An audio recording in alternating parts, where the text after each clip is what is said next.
ख़वातीन और हज़रात, अस्सलाम वालेकुम।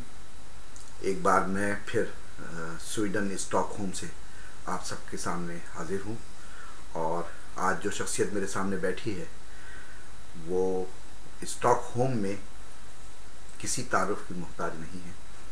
नाम इनका वैसे तो मुश्ताक अहमद है, लेकिन अपने अदबी नाम साईं सुच्चा से बहुत ज़्यादा मकबूल और पहचाने जाते हैं। इनसे जब आप गुफ्तगू सुनेंगे तब भी आपको अंदाज़ा होगा कि इनके अंदर जो है एक पूरा अदब बोलता है। तंज़ो मिज़ाह के हवाले से मैं ज़्यादा मशहूर हो गया हूँ, लेकिन अगर इनके जुमले आप सुनेंगे तो वो चाशनी जो है यकीनन आपको बहुत भली लगेगी। अच्छा, इनकी जहाँ किताबें हैं, बहुत अच्छे अफसाना निगार हैं। 3 ज़बानों में अफसाने लिखते हैं, उर्दू ज़बान में भी, अंग्रेज़ी ज़बान में और फिर स्वीडिश ज़बानों में। और इसमें कई किताबें इनकी शाया हो चुकी हैं जो अभी हम बारी बारी जो है आपको उन किताबों से भी मुतारिफ़ करवाएंगे, इनसे गुफ्तगू भी करेंगे। इनका एक जुमला मुझे बहुत ज़्यादा क्लिक कर गया है, मैं हमेशा सोचता रहता हूँ इस बारे में। ये कहते हैं कि मैंने स्वीडन में 3 लाख से ज़ायद अजनबियों से मुलाकात की। तो ये बड़ी मेरे लिए ऐसी बात है कि मुझे ज़रूर इस राज को खोलना है आज कि ये 3 लाख अजनबियों से मुलाकात कैसे हुई। लेकिन इससे पहले एक और कुछ बातें इनके बारे में मैं कह जाऊं। इन्होंने 1960 में पाकिस्तान छोड़ दिया था, 5 साल ये बरतानिया में रहे और उसके बाद 1965 से स्वीडन और इसी स्टॉकहोम में आबाद हैं अपनी फैमिली के साथ। और उससे पहले इन्होंने यहाँ ग्रेजुएशन भी की है, जिसमें सोशल एंथ्रोपोलॉजी और फ़लसफ़े के साथ ग्रेजुएशन है इनकी, और पाकिस्तान से ये BSc करके आए थे।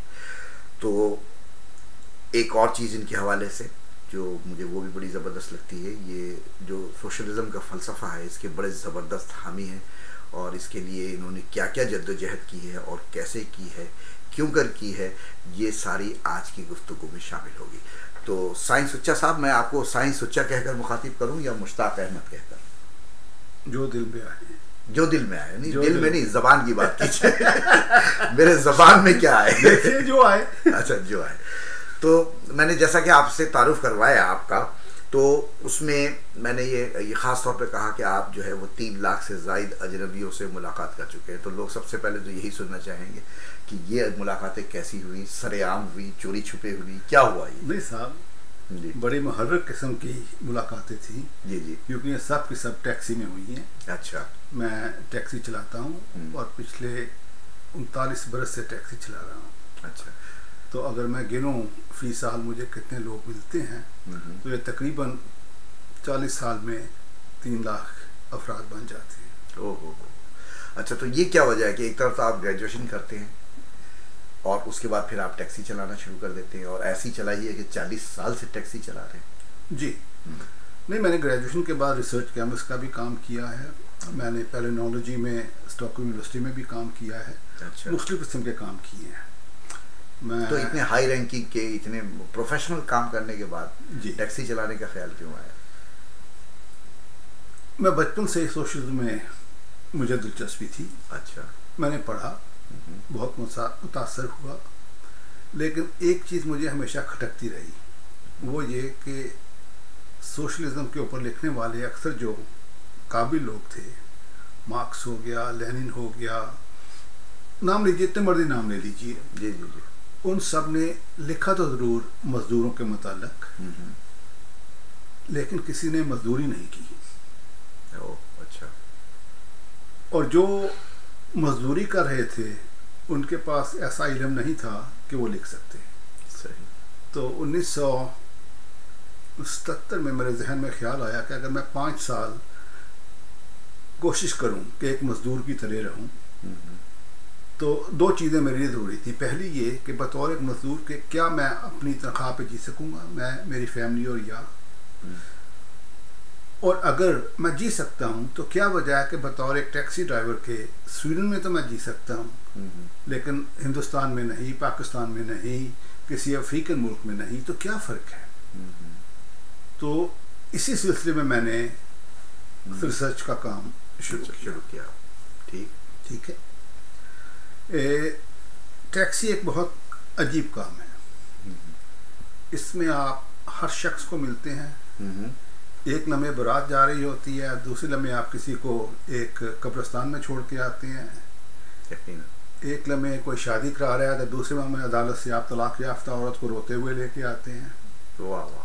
ठीक है, कभी आपको बच्चों वाले मिल गए, कभी बहुत खुश मिल गए, कोई मतलब हर किस्म के इंसान से वास्ता पड़ता है। ठीक है, और मुझे अमूमन 10-15 मिनट से लेके आधा घंटा उनसे गुफ्तगू करने का मिल जाता है। ठीक है, ज़ाहिर है कि हर शख्स तो बोलता नहीं, लेकिन जो बोलना चाहते हैं उन्होंने मुझे बहुत कुछ सिखाया।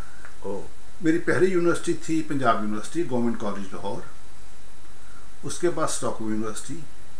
लेकिन जिस अदारे में मैंने सबसे ज़्यादा ज़िंदगी के मुताल्लिक़ सीखा है वो है स्टॉकहोम टैक्सी की एकेडमी।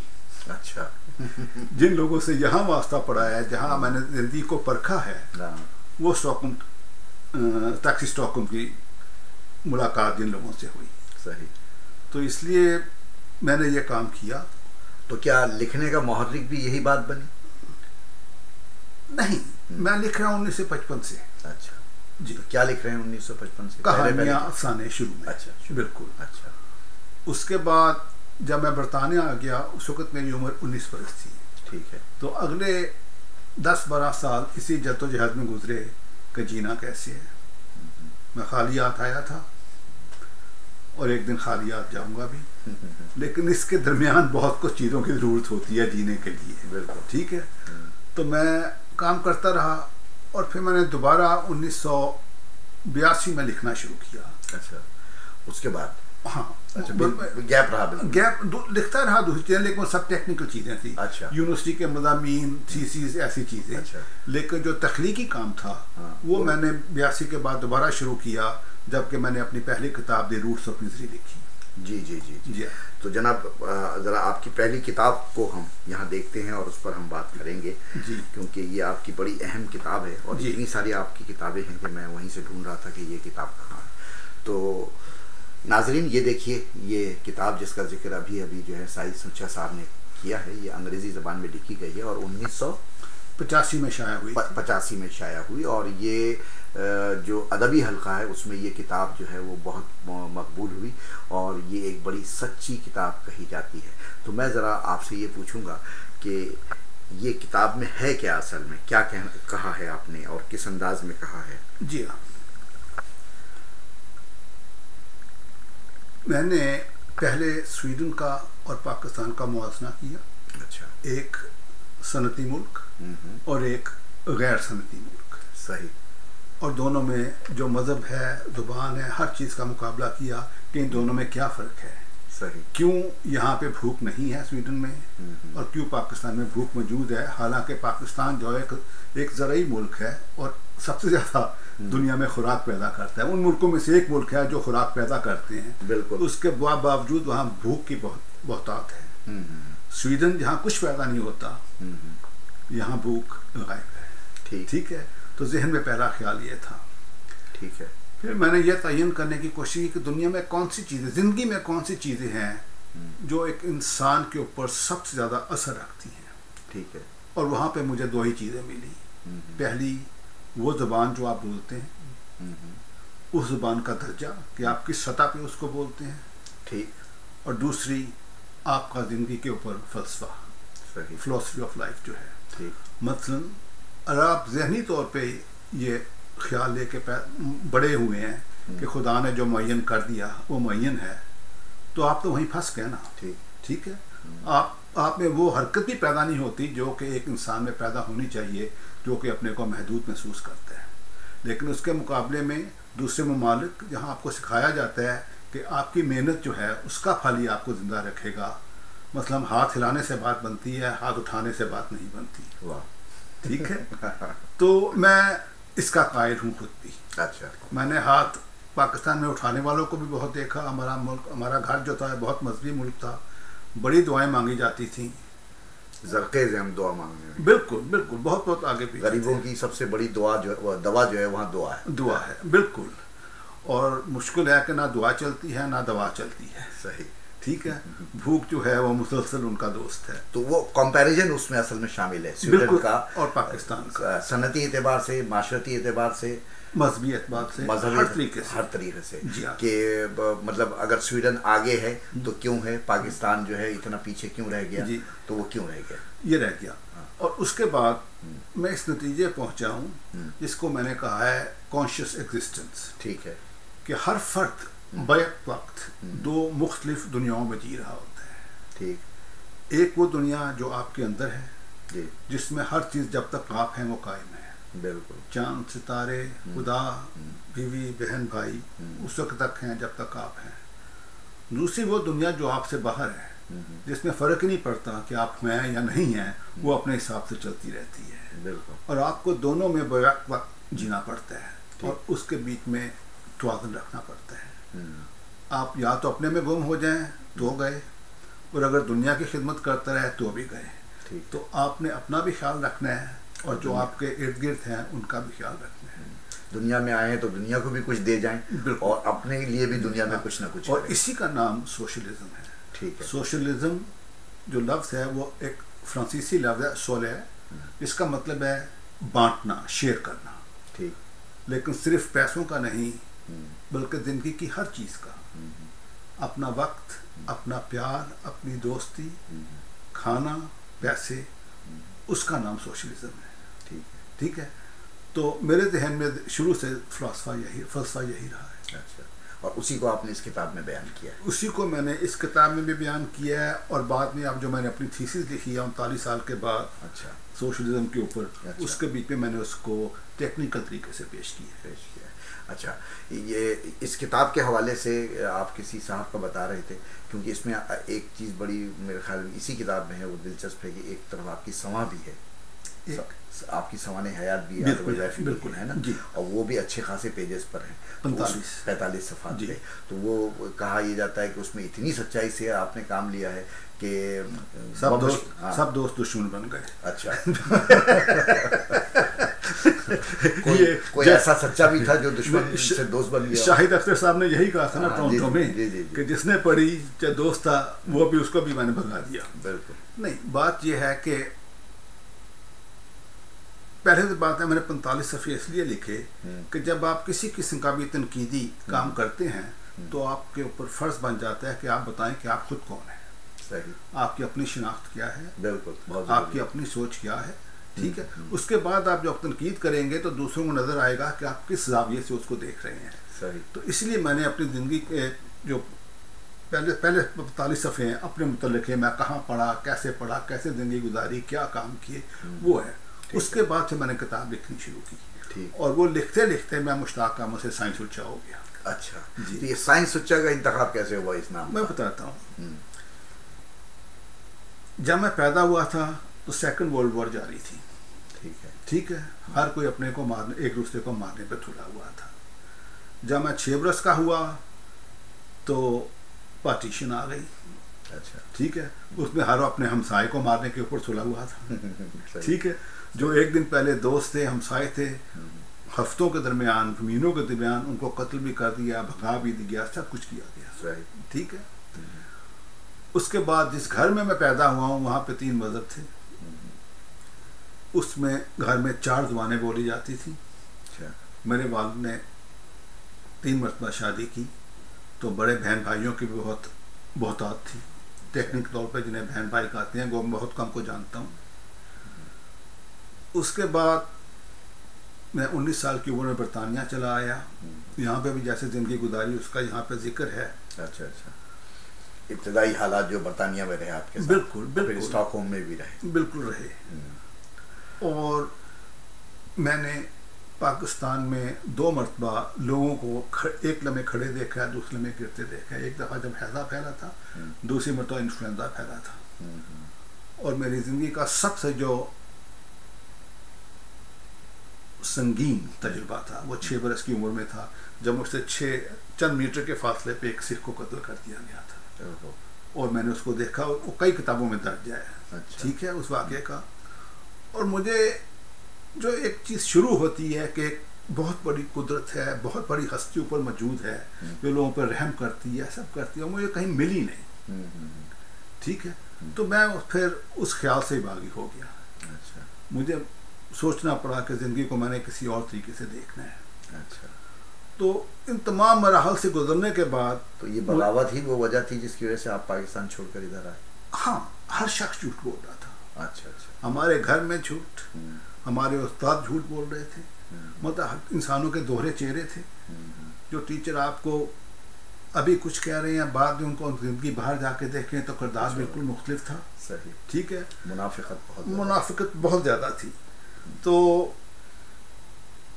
इसीलिए आपने अपना नाम साईं सुच्चा कलमी नाम। बिल्कुल, मेरी जिंदगी का जो सबसे मशहूर वाक़या है वो जब मैंने पहली मरतबा सुना था, ऐ मेरे दिल कहीं और चल, गम की दुनिया से घर मुड़ के। ये एक यकीन जानिए, जिस वक्त ये गाना आया है, जितना इस गाने ने लोगों को पाकिस्तान या हिंदुस्तान से बाहर भेजा है, किसी और गाने ने नहीं किया। ये है तो एक फिल्म का गाना, लेकिन इससे पहले क्या था, तंग आ चुके हैं कश्मकश में, जाएं तो जाए कहाँ, तेरी दुनिया में दिल लगता नहीं। भाई आपकी 19 साल उम्र है, 20 साल उम्र है, और आपके हर दमे आपको ये आवाज़ें आ रही हैं। फिर आपको एक अचानक आवाज़ आती है, ऐ मेरे दिल कहीं और, हाँ, मेरे नदीम मेरे हम सफर उदास ना हो, कठिन सही तेरी मंजिल मगर उदास ना हो। ये कहानी है एक दिए और तूफान की। तो एक और वलवला सा पैदा हो, मैं वो वलवला लेके चढ़ाया।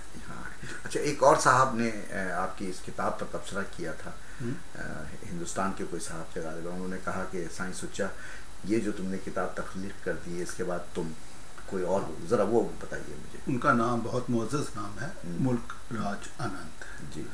उन्होंने कहा, ये किताब पढ़ी, और उसके बाद जब भारत में 1985 में प्रोग्रेसिव राइटर्स की मीटिंग शुरू हुई, तो उन्होंने इस किताब के साथ शुरू की थी। अच्छा। और उनका कहना था कि मुश्ताक, तुमने ज़िंदगी भर यही एक किताब लिखी है और यही लिखोगे, तुम्हारी बाकी ज़िंदगी जो है वो इस किताब को बयान करते हुए गुजर जाएगी। अच्छा, इसकी डिटेल्स बयान करते हैं, इसकी हाँ, जो तुमने मुख्तलिफ पहलू उठाए हैं, हाँ। उसको चाहे आप कहानी में लिखो या नज़म में लिखो या शेर में लिखो, वो इसी का आगे एक्सप्लेनेशन होगी, एक्सटेंशन होगी। बिल्कुल, ये उनका कहना था। बिल्कुल, तो उस पर भी हम बात करेंगे। और ये पहली किताब थी जिस पर अभी हमने बात की, हम दूसरी किताबों की तरफ भी आएंगे, लेकिन उससे पहले मैं ज़रा आपसे ये पूछना चाहता हूँ कि आपने कुछ यहाँ उर्दू की तरवीज के लिए भी बड़ा काम किया है, और उस वक्त किया है ज़ोर शोर से, जो बड़े इब्तदाई दिन थे, यानी 80s और 90s की बातें हो रही हैं, ठीक है। तो वो क्या था यहाँ पे, और एक शिनाख्त की तलाश आपका जो है जी, कोई कॉन्फ्रेंस की थी आपने यहाँ पर इंटरनेशनल, तो उसके बारे में बताइए। यहाँ हमारे एक दोस्त हैं वलीद मीर साहब, जी जी, वो भी बहुत शौकीन हैं उर्दू ज़ुबान की।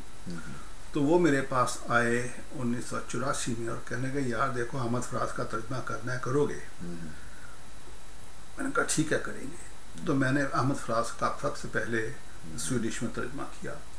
एक और अहमद फराज का स्वीडिश ज़बान में तर्जुमा हुआ है, वो किताब भी मैं पहले दिखाना चाहूँगा यहाँ इस वक्त। वो किताब मेरे पास ये है। जी जी जी जी बिल्कुल। तो जनाब ये देखिए, तो ये अहमद फराज का के कलाम का तर्जुमा पहली बार स्वीडिश ज़बान में हुआ। बिल्कुल हुआ, ठीक है ना। और इसके बाद भी शायद कोई और नहीं हुआ। नहीं, स्वीडिश में नहीं हुआ। स्वीडिश में नहीं हुआ। इसका नाम है मैनिशाद आनरूप सदाए इंसान। अच्छा, तो इसमें इनकी कितनी नज़में गज़लें आपने की हैं अंदाज़न? इसमें 30 के करीब है। 30 के करीब की जी। और ये कब किस सन में शाया हुई थी? 84 में। 84 में शाया, 85 में शाया हुई। तो उस वक्त तक की जो उनकी गज़लें थी, उनमें से आपने 30 बेहतरीन गज़लों का इंतखाब किया है ना, गज़लों नज़मों का, और उसके वो जो मुझे पसंद आई। अच्छा, जो आपको पसंद है वो आपका इंतखाब है, वो आपका इंतखाब है। तो इसकी खबर खुद अहमद फराज को हुई? बिल्कुल आई, वो आई यहाँ पे। अच्छा, वो आए। हाँ, बताइए उसकी थोड़ी सी डिटेल। नहीं, बिल्कुल उनकी मौजूदगी में इसका आगाज किया गया। जी जी। और उसमें कौन कौन लोग आए थे उसमें, उस तकरीब में? उस तकरीब में यहाँ स्टॉकहोम और नॉर्वे के सारे लोग यहाँ पे आए थे। सईद अंजम, अहमद अदीब शोरा की खास तौर पे। जी जी, सईद अंजम, अहमद फ़की, इश्तियाक अहमद साहब, नासिर मलिक, डेनमार्क में होते हैं। तो ये सब जो दोस्त यहाँ मौजूद थे, उन्होंने। अहमद फराज का क्या रिएक्शन था उस पर, क्या रद्द-ए-अमल था, क्या कहा? हाँ, वो बहुत होशियार आदमी है। उसने हमसे नहीं पूछा, उन्होंने चंद स्वीडों से पूछा जाके। अच्छा। कि आपको क्या कुछ मिला? उन्होंने कहा मिला। अच्छा। तो फिर उन्होंने हमें बरी कर दिया। अच्छा, बाइज़्ज़त बरी कर। अच्छा, तो इस किताब से कुछ वाकई इसका यहाँ से कोई स्वीडिश अदब से फिर कोई आपको रद्द-ए-अमल मिला, कुछ कहा गया, इनकी शायरी पे कुछ बात हुई स्वीडिश ज़बान में? बिल्कुल। अच्छा। देखिए, यूँ था कि मैं शुरू से मुख्तलिफ यहाँ जो सोसाइटीज़ हैं, अदबी सोसाइटीज़, उसमें हिस्सा लेता हूँ।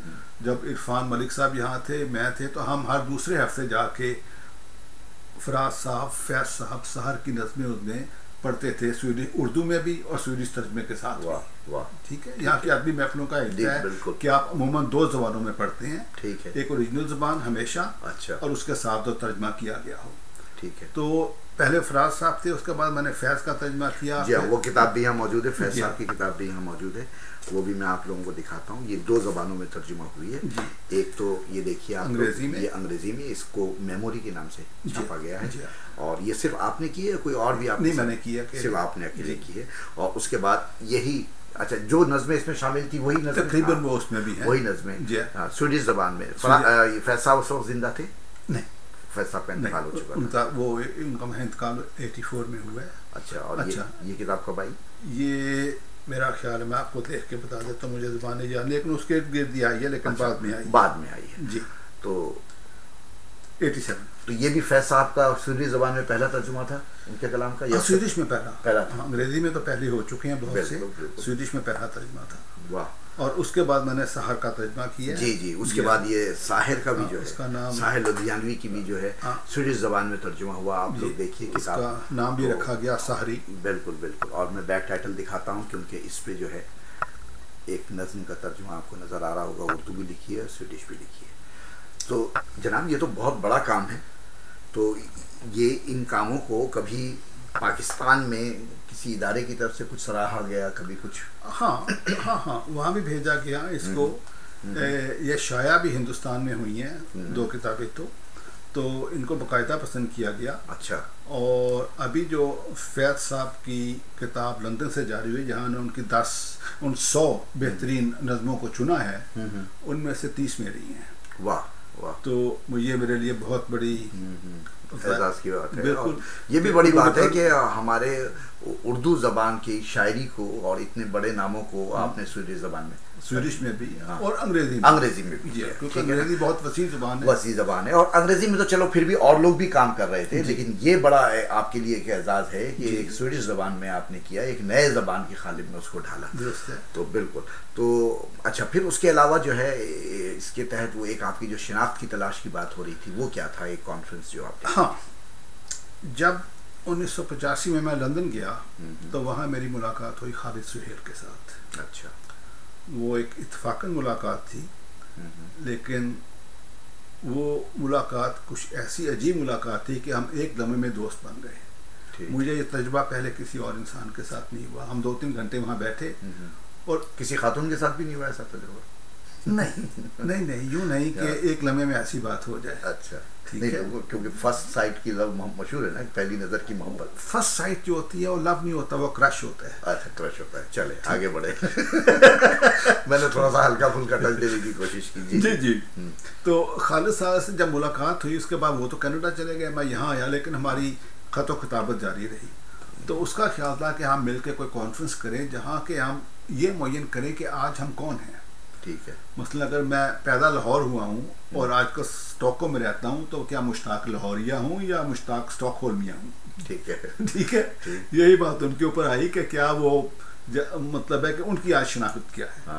तो इस लिहाज से हमने तकरीबन 25 अदीबों को बुलाया था मुख्तलिफ ममालिक से। वाह जी। जिनमें चंद बड़े बड़े नाम जो हैं, उसके बीच में खालिद सुहेल, जवेद दानिश, रानी नगींदर न्यूयॉर्क से, इफ्ती नसीम शिकागो से, नसर मलिक डेनमार्क से, चांद शुक्ला डेनमार्क से, अहमद फ़की साहब यहाँ से, इश्तियाक अहमद, सईद अंजम नॉर्वे से, इन सब ने शिरकत की। और हमने 10 दिन मुसलसल गुफ्तगू की थी कि हम आज कौन हैं। और आखिरकार हम इस नतीजे पर पहुँचे थे कि 10 दिन गुफ्तगू होती। हाँ, 10 दिन हुई। अच्छा। हमने सैरें भी उन्हें बहुत कराई। अच्छा। लेकिन हर रोज़ हमारा 3-4 घंटे का सेशन होता था। अच्छा। ठीक है। और आखिरी दिन फिर हमने जब सबका उगज़ निकाला, तो यही बात बनी कि एक इंसान की शनाख्त उसकी ज़ुबान है।